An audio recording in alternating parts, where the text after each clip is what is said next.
यह ज्यादा समय की बात नहीं थी जब इंटरनेट पर एक वीडियो बहुत ज्यादा वायरल हो रही था। उसमें एक लड़की थी जिसने मेकअप किया हुआ था और मर्दों जैसे कपड़ों में थी।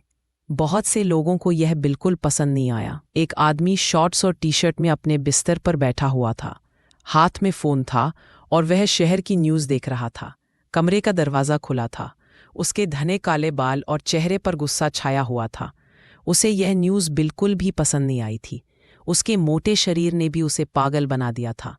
उसे यकीन था कि उसका पुनर्जन्म हुआ है। उसे याद आया कि वह बहुत पावरफुल था। उसके पिछले जीवन में वह एम्परर का वंशज था जिसने एक हाथ से आसमान को झुका दिया था। लेकिन अब सब कुछ बदल चुका है।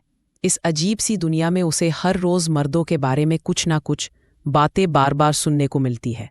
वक्त ने ऐसी करवट ली कि हजारों सालों में हालात पलट चुके हैं। अब इस दुनिया में औरतों और मर्दों की भूमिकाएं उलट गई हैं। मर्द बस अपनी सुंदरता का ध्यान रखते हैं। सबसे बुरी बात यह थी, इस दुनिया की बेहद कमज़ोर स्पिरिचुअल एनर्जी ने उसकी सोल को पूरी तरह डैमेज कर दिया है। अब अपनी पुरानी ताकत वापस पाना बहुत मुश्किल हो गया है। उसे अपनी अंतिम लड़ाई याद आई जिसमें वह एक लेडी डेविल के साथ था। वह आकाश में ऊंचा उड़ हुई थी, लाल वस्त्रों में जिनमें गहरे रंग के कपड़े की झलक थी। इस भयंकर युद्ध में उन्होंने शून्य को ही चकनाचूर कर दिया था। वह राक्षसी बहुत शक्तिशाली थी और वह तो बस किस्मत से बच पाया था। उसे एहसास हुआ कि उसकी आत्मा का एक हिस्सा शून्य में गिर गया था। फिर भी सौभाग्यवश वह किसी अन्य संसार में प्रवेश कर गया और पुनर्जन्म हुआ। उसे धीरे धीरे उस नए शरीर की जानकारी याद आई। बहुत प्रयास के बाद उसने वह स्मृति खोज निकाली। इस शरीर का नाम था लिनमो। उसे यह भी पता चला कि लिनमो एक अमीर लड़का था, शहर के सबसे अच्छे प्राइवेट स्कूल में पढ़ने वाला। अब लिनमो आगे बढ़ता है और अपने स्कूल की यूनिफॉर्म के पास जाता है और इस यूनिफॉर्म को पहन लेता है। और यूनिफॉर्म पहनने के बाद में लिनमो अपने मन में सोचता है कि क्या जिस तरह से मेरा पुनर्जन्म हुआ, ठीक वैसे ही लेडी डेविल का भी तो पुनर्जन्म तो नहीं हुआ है ना। अगर ऐसा हुआ है तो मुझे लिनमो की बॉडी में रहकर ही अपने आप रिकवर करना होगा। लिनमो अपने रूम का गेट ओपन करते हुए कहता है, खैर ऐसा लगता है कि इस एम्परर को भी स्कूल जाना पड़ेगा। ऐसा कहकर लिनमो रूम से बाहर आ जाता है। तभी हमें लेखक बताता है कि जब लिनमो छोटा था तब उसके माता पिता एक कार दुर्घटना में मर गए और लिनमो की दादी अब अल्जाइमर से पीड़ित होकर अस्पताल में है।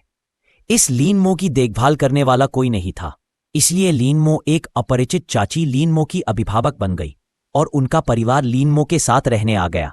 और इससे पहले कि लिनमो यह जान पाता, जो कुछ भी लिनमो का था वह सब उसका हो गया और मेरे जीवन यापन का खर्च बहुत कम हो गया। और लिनमो पुराना स्वत्व कायर था और उसमें साहस की कमी थी, इसलिए लिनमो इन सभी परिवर्तनों के सामने शक्तिहीन था और केवल उन्हें चुपचाप स्वीकार कर सकता था। लेकिन अब लिनमो मर चुका है और अब मैं एम्परर जिंदा हूं और मुझे ये सब देखना होगा। इसके बाद में हम लिनमो को डाइनिंग टेबल के पास जाते हुए देखते हैं और टेबल पर पहले से ही लिनमो की नकली चाची और उसके बच्चे खाना खा रहे हैं।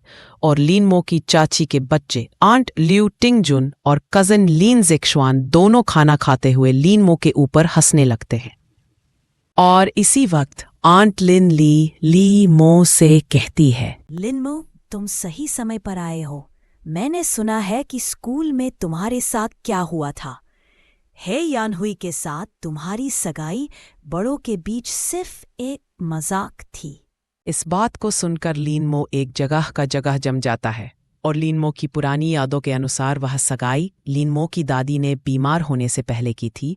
और फिर लिनमो को यानहुई का फेस याद आ जाता है और तभी लिनमो को वो बात भी याद आ गई जब हालांकि हे यानहुई को पता चला कि वह मेरे जैसे मोटे व्यक्ति के साथ कैसे डेट पर जाने वाली है। जानकर वह चिढ़ जाती है और लिनमो मना कर देती है। इस बात से दुखी होकर लिनमो सड़क पर चला रहता तो उस वक्त लिन का एक्सीडेंट हो जाता है। इस बात को याद करके लिनमो सोचने लगता है कि मैं अपनी पीढ़ी का सम्राट इस दुनिया में किसी और से कैसे विवाह कर सकता हूं जहां विवाह पुरुषों और महिलाओं के बीच होता है। इसी वक्त अचानक लिनमो की चाची लिनमो से कहती है, लिनमो, क्या आप सुन रहे हैं? वही इस बात को सुनकर लीमो कहता है, ये सिर्फ एक मजाक है, मेरे लिए दोबारा शादी का प्रबंध मत करो।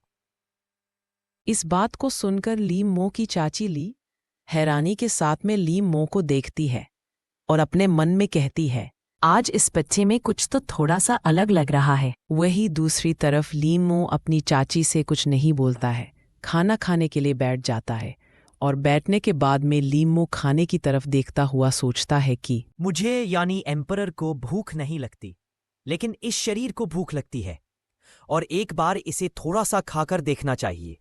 पर वैसे भी खाने से स्मेल भी अच्छी आ रही है। और जैसे ही एम्परर खाने को मुंह में लेता है तो लीनमो बहुत खुश होता है।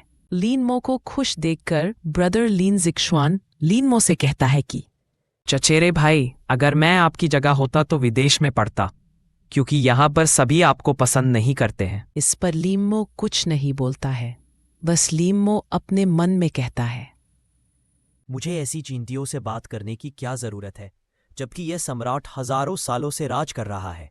लेकिन मुझे इस वक्त तो एक आम इंसान की भूमिका को निभाना जरूरी है। ये सोचकर लीमो अपने चचेरे भाई से कहता है, नहीं, अब मैं इस स्कूल के साथ बहुत खुश हूं। लीमो की बातें सुनने के बाद ब्रदर लीन जिक्सियान लीनमो से कहता है कि इससे कोई फर्क नहीं पड़ता कि तुम कौन से स्कूल में पढ़ रहे हो, फर्क तो इस बात से पड़ता है कि आपके नंबर कितने आए। इसके बाद में सीन शिफ्ट होता है और अब 1 घंटे बाद एक कार अचानक रुक जाती है और इस कार के अंदर लीनमो और उसके चचेरे भाई थे। कार चलाने वाला बोलता है, लो हम आ गए। और इसके बाद में लीनमो का चचारे भाई लीनमो से कहता है कि तू मेरे साथ मत उतरना। इस बात को सुनकर लीनमो अपने आंखों के कोनों से देखता है तो लीनमो का चचारा भाई लीनमो की आंखों को देखकर डर जाता है, जल्दी से कार से उतर के बाहर आ जाता है। बाहर आने के बाद ब्रदर लिन जिक्शुआन लीनमो की तरफ देखता हुआ स्कूल में चला जाता है। इसके बाद में लीनमो भी कार से बाहर आ जाता है और बाहर खड़ा होकर स्कूल की तरफ देखने लगता है। और स्कूल को देखते हुए लीनमो सोचता है कि इस दुनिया की वास्तुकला अभी भी काफी अच्छी है, हालांकि इनमें से प्रत्येक व्यक्ति दूसरों से अलग दिखता है और अपनी सफेद टांगे दिखाता है। महिलाएं सामान्य हैं। अरे, लिन जीजवान के पैरों को देखो। लीनमो को ये आवाज आती है और लीनमो उस दिशा में देखने लगता है तो लीनमो 2 लड़कियों की बातें सुनता है और दोनों लड़कियां हंसती हुई कहती है, उसके पैरों को देखो, वह कितने सुंदर है। यह कहकर दोनों लड़कियां हा हा हा करके हंसने लगती है और लीनमो ये सब सुनकर लीनमो अपना सिर पकड़ लेता है और कहता है, यह पूरी तरह से घृणित है। इसने मुझे अभी अभी असहज कर दिया है। यह दुनिया एक भयानक जगह है। भूल जाओ मैं। मुझे नहीं पता कि यहां लेडी डेविल भी आए थे या नहीं। मुझे उससे पहले खुद को मजबूत करने की जरूरत है।